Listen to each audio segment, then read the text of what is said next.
Muli po isang magandang araw. Ito pa rin po si Eli Saludar. Ito po ang inyong kaibigan, former Secretary Jing Paras. Dito po tayo sa Paras kay Paras na programa. At mga kababayan, magandang hapon po sa inyo lahat. Sa magandang araw na pagpupugay mula po kay Ado, paglinawan ng inyong maestro. At syempre, isa pa ring issue ay ito ring nangyaring Senate inquiry at na may kinalaman dito sa mga di umano'y alegasyon ng panggagahasa, pagmamaltrato, pag-abuso dito po kay Pastor Apollo Quiboloy. So, sa katunayan, hindi siya nakasipot doon sa pagdinig, kaya ipapasampida na Secretary. Well, with due respect, no? Tulad ng diniscuss natin sa isang episode na hindi lahat ng mga hearing ng Senado ay nagbubunga ng maganda. Ito, tulad nitong panghaharas nila kay Pastor Quiboloy, ito ay isang kabulastugan. At nasa forefront nito ay walang iba kundi gusto lang magpasikat itong si Hontivirus. Re-electionista yan. So, Hindi yung re-election siya. nakachamba na naman yan nung last election. Nung panahon ni Duterte, mayroon tayong sinampang kaso niyan sa ombudsman na kidnapping of minor ngayon nagpasikat, gusto niyang mga kababayan ito, pakinggan muna natin dito. Nasaan na ba talaga si Quiboloy? Naghahanda na kami. Handa ba siya? Kung handa na siya, magpakita na lang siya sa Senado. Siya ang sentro ng mga paratang ng mga biktima, kaya siya ang dapat sumagot. Because we're also looking at the Department of Justice issuing an Immigration Lookout Bulletin Order o Whole Departure Order.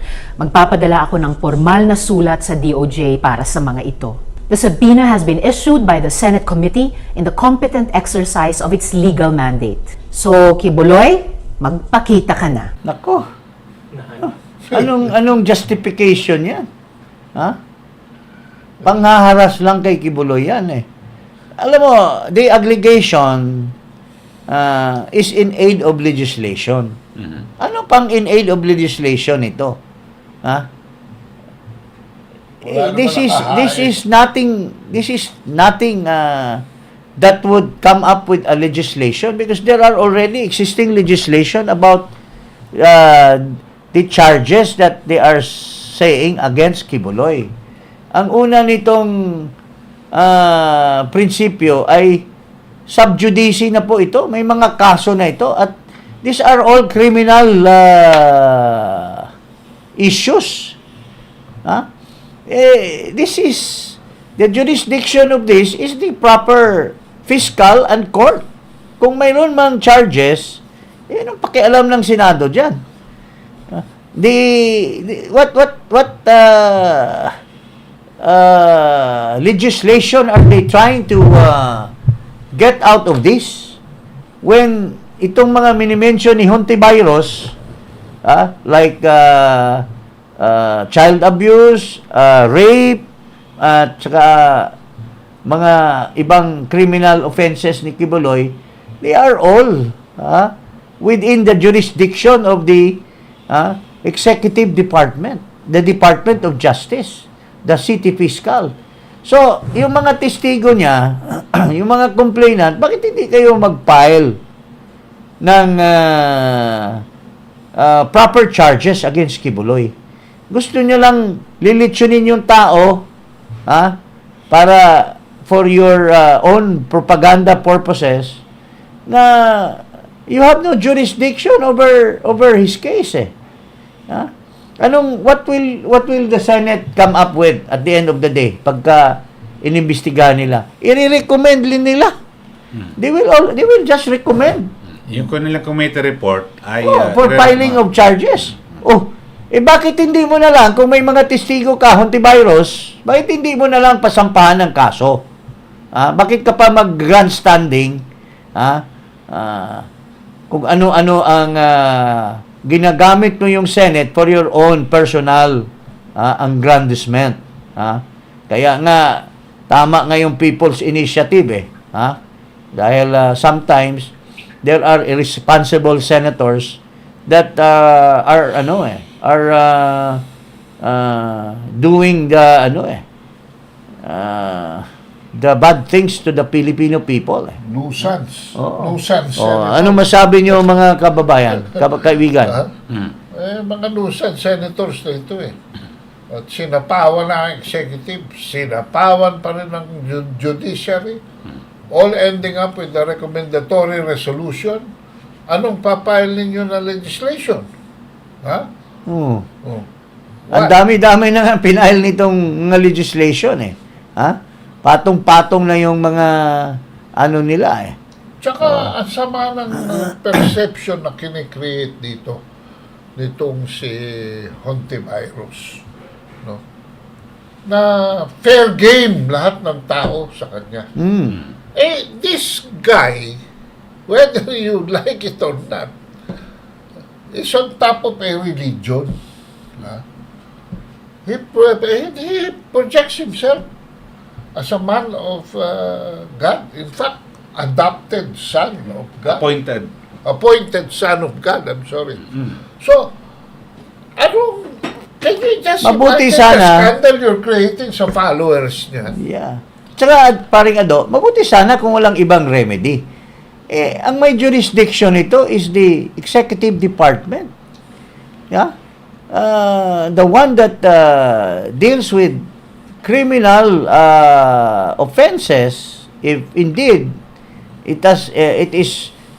there are witnesses, there are complainants, is the proper fiscal's office, Department of Justice.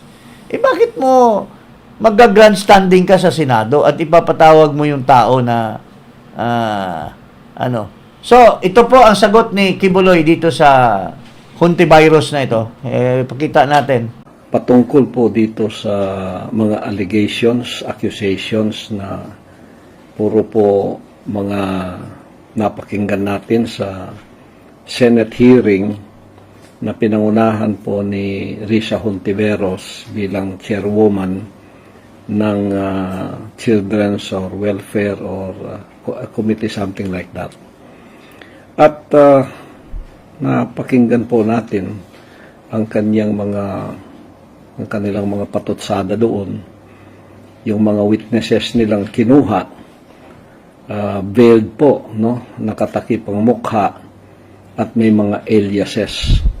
Meron pa daw 2 pastoral na Ukrainian at kung sino-sino pa, at sila po ay nag-testify sa hearing na yon na ay patotoo daw nila na yung mga allegations na yon ay puro katotohanan laban po sa akin.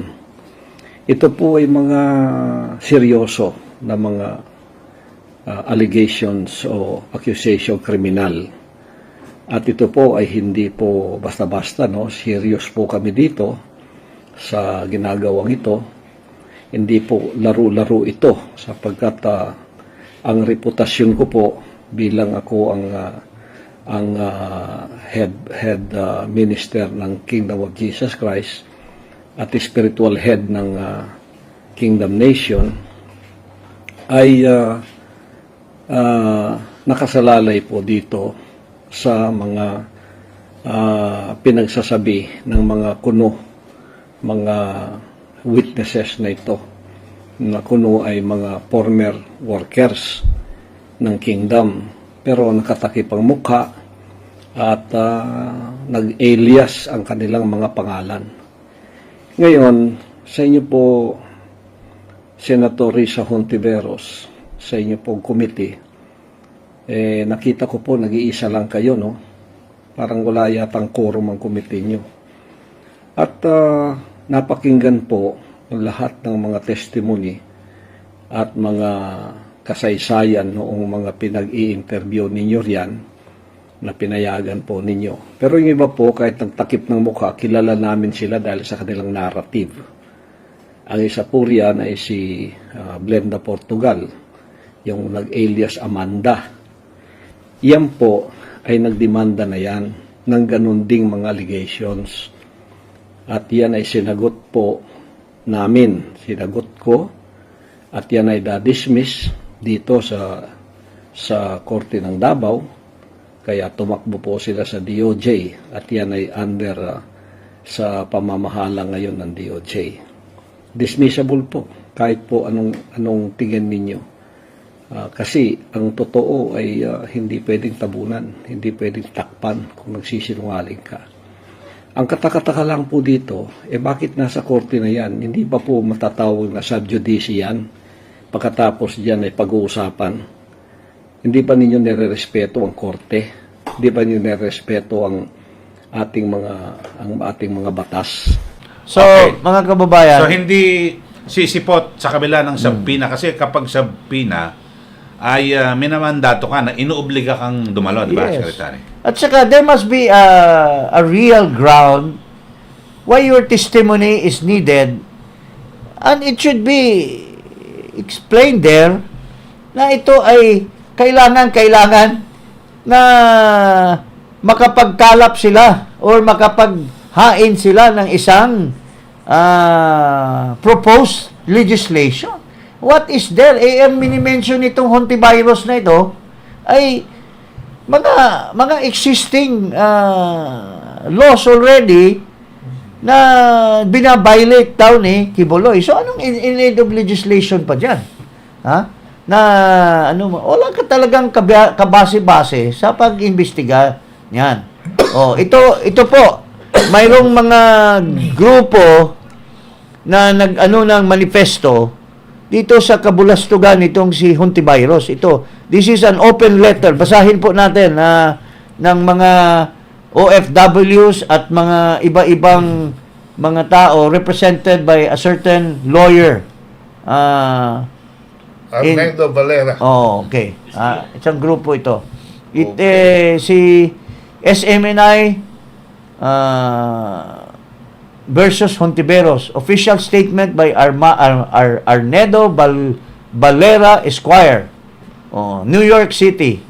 Mga Pilipino po ito na mga OFWs. Ito po, yan. Open letter regarding the Senate investigation inquiry of Pastor Apollo Quiboloy. Partner, Dear Senator Rosa Hontiveros, I am writing to express my deep concern and disapproval of the current investigation being led by you into the affairs of Pastor Apollo Quiboloy. This inquiry, in my opinion, represents a significant overreach of legislative power and a disregard for the fundamental principles of democracy, particularly the separation of powers. The cornerstone of any democratic system is the division of authority among the legislative, executive, and judicial branches of government. The separation is designed to prevent the concentration of power and to ensure that no single entity can overstep its bounds. The current investigation by Senator Hontiveros, however, appears to blur these lines, encroaching upon the responsibilities and authorities that rightly belong to other branches of government. One of the critical roles of the legislative body is to enact laws, not to enforce them or adjudicate individual cases. The power to determine probable cause for legal proceedings falls within the realm of the executive branch, specifically the office of the prosecutor or fiscal. Similarly, the responsibility to judge the guilt or innocence of any individual lies with the courts. When the legislature assumes these roles under the guise of conducting inquiries in aid of legislation, it not only disrupts the balance of power, but also raises concerns about the true motives behind such investigation. In the case of Pastor Apollo Quiboloy, the investigation appears to be less about shaping legislative policy and more about political posturing there seems to be little. There seems to be little to no connection between inquiry and any potential legislative action, suggesting that the primary goal may be to discredit or politically damage an individual rather than to inform the creation or amendment of laws. Such action not only disrespect the democratic principle of separation of powers, but also represent a misuse of government resources and taxpayers' money. The pursuit of accountability and transparency is undoubtedly crucial in the functioning democracy. However, it is equally important after its pursuits are conducted within appropriate legal and ethical boundaries. Overstepping these boundaries, especially for political gain, undermine public trust in our institutions and the very principles upon which our democracy is built. I urge the concerned authorities and the public to consider these points seriously. Investigations must be conducted with respect to the rule of law and the separation of powers, ensuring that each branch of government operates within its constitutional confines. Thank you for your attention to this matter. Sincerely, Arnedo S. Valera, Esquire, SDS New York, DDS New York, Pro Bono Legal Counsel. Alam mo, kilala ko ito si Arnedo, si Nedo, kung tawagin namin sa Washington, D.C. noon. He's one of the top immigration and international lawyers dyan. No? At he also has the biggest, no? Ang tawag nila, Migrants Commission. Akala ko nung una, Office of the Government, but by its very name. But these are groups, different groups in all states, no? Of OFWs. Nagulat ako na sa Washington, D.C., mas marami pa ang members nitong organisasyon nito kesa doon sa West Coast, no? So this is Arnaldo Valera is somebody that hindi pwedeng isaalang-alang lamang ang opinion nitong abogado na ito. Pero alam mo, let justice prevail. Parang this is a personal attack rather than it is for the good of the country, the good of majority of the Filipino people. Kasi it's personal Pinapatawag mo ang isang tao to appear in the Senate using your power, which is questionable, at lilitisin mo sa isang charge which is within the jurisdiction of the fiscal. Napakakatawa naman ito si Hontiveros. Hindi ba mahihiya ito? Na siya lang mag-isa ang magtatatanong doon. Nakakahiya. It's not even joined by other members of the Senate. Pero sinasabi niya, wala raw itong religious persecution. Sa kanya. So, how do you... so, what is she trying to...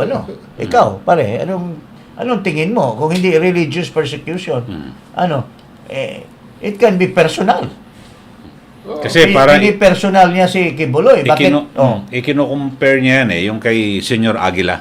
Oh. 'Di ba na-imbestiga niya isang kulto sa Surigao ba yun?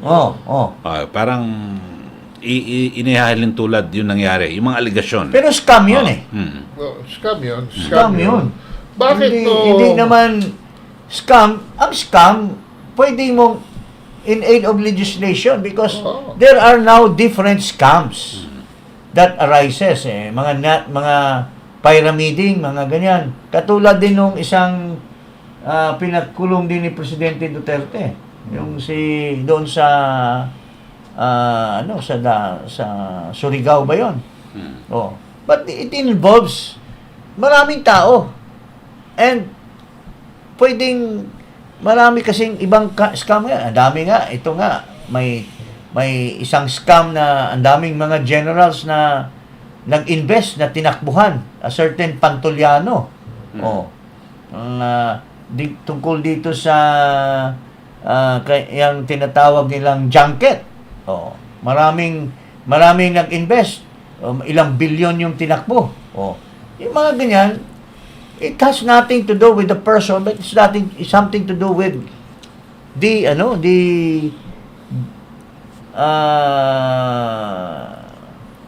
bang gargantuan effect on the people Ito personal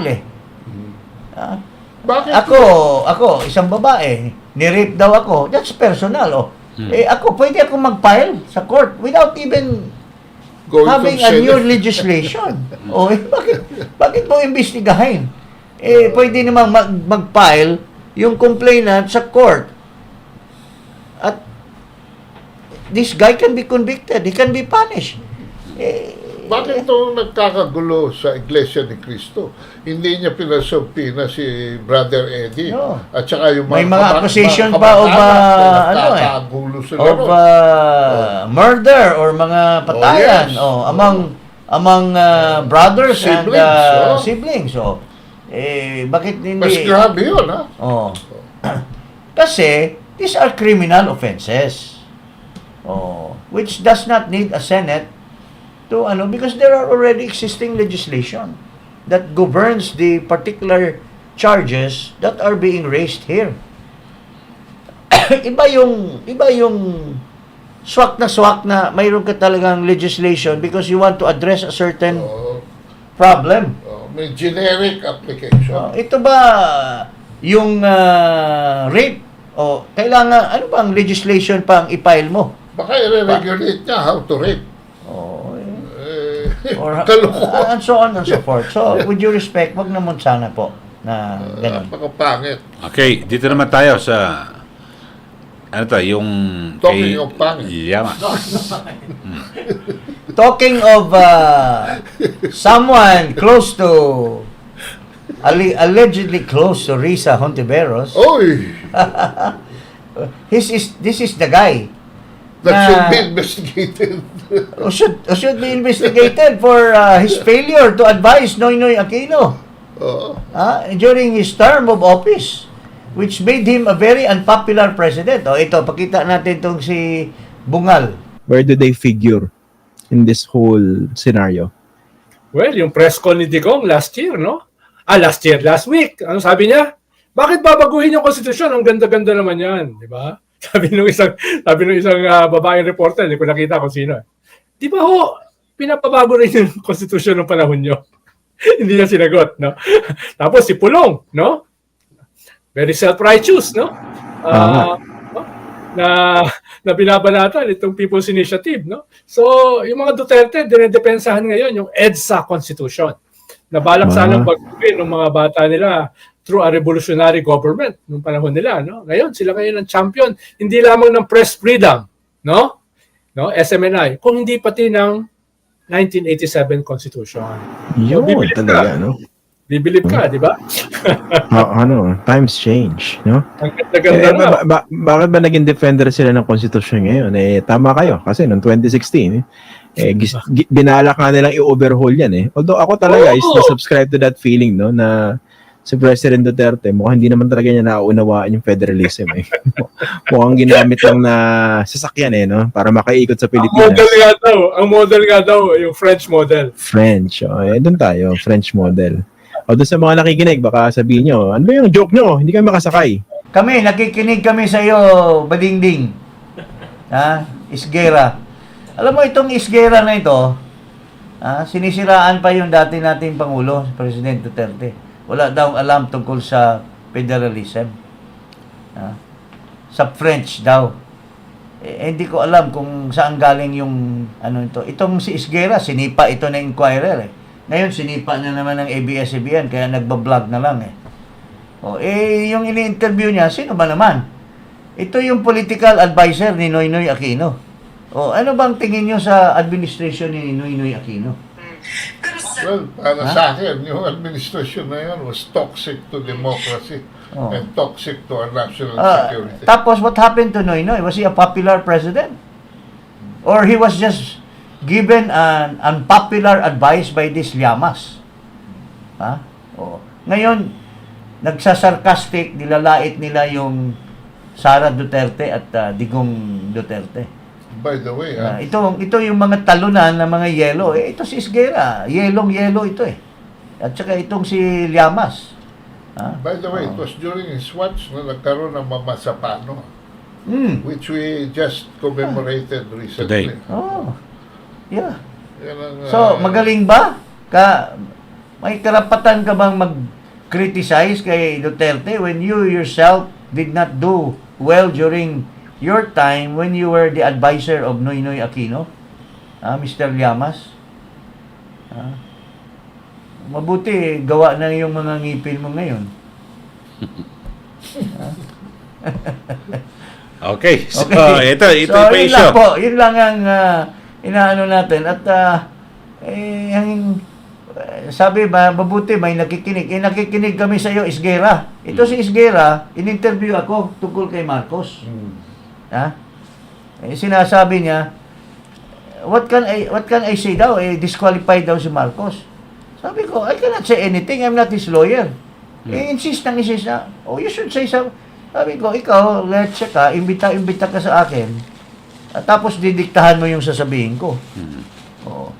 So, tiningnan ko yung footage ng interview namin. Wala. Inedit. Inedit. Talagang itong kumagos na ito eh. Oh. Sige. Tsaka napansin ko yung singles. May lipstick ba? May lipstick? Hindi, yung singles niya sa labi. Oh. Ano na yan since August pa last year hindi lang gumaling-galing yan. Siya na banggit ng French baka there's something French going on. Okay, dito naman sa issue ng South China Ko Sea. lang, because I'm concerned I'm concerned bakit hindi gumagaling. So I'm asking a question. Okay. Oh? Baka may hindi kaya yan, leprosy? Dito tayo sa South China Sea, Kado. Ang maestro. Ano masabi mo rito? Yan. Well, Sige, basa mo na. Philippines says armed forces to ensure unimpeded and peaceful exploration in South China Sea. The Philippine Armed Forces will guarantee unimpeded and peaceful exploration and exploitation of natural resources within the country's exclusive economic zone as it shifts its focus to external defense. External defense. Manila's Defense Secretary said, "We are evolving into a defense concept which projects our power into areas where we must, by constitutional fiat and duty, protect and preserve our resources." Defense Secretary Gibot Teodoro told the Manila Overseas Press Club on Tuesday night. Teodoro also said the Philippines will increase the tempo of its activities with allies and major partners in the West Philippine Sea and other parts of the country and exercise these partnerships to the full. Okay, anong... Ang take ko dito, simple lang. Ang nito nangyari sa Taiwan, China did not mince words anymore as to what yung kanyang core interest is. Okay. Which is sovereignty. Now, and our counterclaims of sovereignty becomes even weaker and weaker as we go to Scarborough Shoal, as we go to Ayungin Shoal, and other places. But it seems that Gibot Teodoro has other ideas, no? And perhaps there are some foreign influence that are egging him to do it. So, ang masasabi ko lang sa kanya, come on down! Subukan na natin. No? Let's put it to a test because you will never Hindi puro daldal. Sige nga. Puro daldal. Sige nga para ma-challenge nga. Talaga kasi alam mo, with due respect, ang China, ang Pilipinas at sa ang Vietnam nagkaroon na ng joint exploration. Para walang konflikto, walang away. Ngayon, ito rin, sa Senado din ito, kinikriticize sila si GMA. That's why GMA was forced to scuttle it. But that was already a starting point na habang nag-aaway ang mga claimants, we are able to use the natural resources Yeah. of the South China Sea. And everybody will gain from it. Pero look at what happened. So ngayon, he will he will unilaterally conduct an exploration. Yun ang ibig mong sabihin. And you are challenging him. And it seems that what he says is he will be backed up by allies. Foreign forces. Foreign forces. Non-claimant, non-coastal state. And militarily. Yeah. Yun ang will put him to the test. Oh. Kung talaga bang he's just mincing with propaganda or he is really a real McCoy na talagang tutuparin niya at he is willing to paninindigan niya yan. Kung may putukan dyan at nabomba tayo, dapat siyang unang bitayin ng ating mga kababayan. Di ba? Yung kasi mga American at saka British interests are still hurting because in March 2011, pinaalis yung kanilang research and seismic study boat dyan sa Reed Bank. Precisely because merong asymmetrical claim between the Philippines and China. China was enforcing its sovereignty. We were invoking our sovereign rights. Now, they are denying this dispute, the existence of a dispute. So, ano ang kanilang posisyon? Atin ito, what is ours is ours. Kung gano'n ang posisyon mo, at may pumasok dyan, pasabugan mo ng missile kaagad. Huwag mo nang hintayin sila because the Chinese know how to deal with you. And they have shown it in 1 year of 2023 how they professionally conduct themselves according to United Nations Convention on Collision Regulations. At saka sinasabi nyo, pambubuli ang water cannon, pambubuli ang green lasers, pambubuli ang acoustic devices. Hello! Those are accepted under 5 Geneva Conventions as non-lethal weapons. Ayan. Sinabi nyo pa, military grade yung weapon. Hello, pag military grade ang ginamit sa iyo, hindi ka lang magkakaroon ng temporary blindness. Malulusaw ang buong mong muka. So, asa ng mga pagsisinungaling nyo, kakuntsaba ang Amerikano, specifically, the U.S. Naval Institute, at yung si Raymond Powell na yan, si Lone Ranger, ay nakikuntsaba kay Tariela ang kanyang tonto. So, this is a game between Lone Ranger and Tonto. Papasok si Gibo. Sana ba yung Tariela, di ba sinipa na ng bagong matino na head ng Coast Guard? Binalik ng National Task Force sa West Philippine Sea. Binalik ni Ed Anyo Nako. as spokesman for the National Task Force. Yan ang problema. Baka dictated din by the US kasi, di ba? Malamang. Bata ng US ito si Tariela. Bata ng US at Japan. Doon siya hinulma sa Japan. But at the expense of the US. Yes. Okay, maraming salamat po. So yun po. Magandang hapon. Iparas kay Paras.